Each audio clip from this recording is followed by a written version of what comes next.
You don't really want this job, do you? I do, actually. You really do? You I really do? Surprising though that might sound, yes, I have a masochistic streak in me. I'm in this contest for the leadership of the Scottish Party, partly because I'm sick and tired of watching the SNP completely dominate the political agenda. Just because they won the last election, it doesn't mean to say that we have to sit meekly by and allow them to peddle their myths and their misconceptions and allow the Scottish people to be deceived about the consequences of independence. I'm an MP, not an MSP, and I think that brings with it its own advantages. I've spent 10 years in the hothouse of the confrontational atmosphere of the House of Commons, and that's where Alex Salmond learned his debating skills, of course. The sovereignty of the Scottish people, our right to a fair and honest say in the future of our nation, trumps every time the pomposity and pride of Scottish Government ministers of whatever rank. Political recovery starts with acceptance.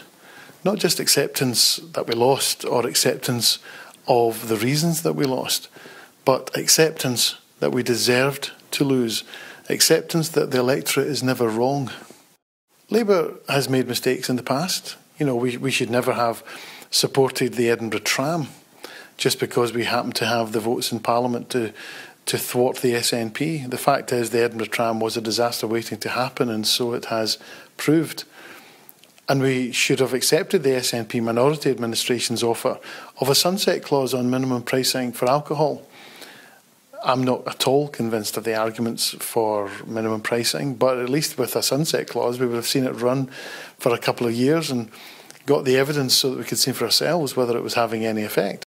Labour desperately needs to rediscover its historic mission as the party of working people in this country, because working people, those who hold down a job, bring up their own kids, struggle to pay their bills sometime every month, they look at the Labour Party and they really don't see a party that's speaking their language, that's really representing them anymore. And we desperately need to make sure that we do articulate the aspirations of working people again. Because if we don't, you know, we've had it. We either become once more the party of aspiration, or we become an electoral irrelevance. And I'm afraid that's the choice that we have. The SNP arguments on a whole range of things, but particularly the Constitution, are paper thin. They are so superficial. Frankly, the Emperor is wearing no clothes, and we need someone who's going to stand up in the crowd and point that out. I think I'm that person.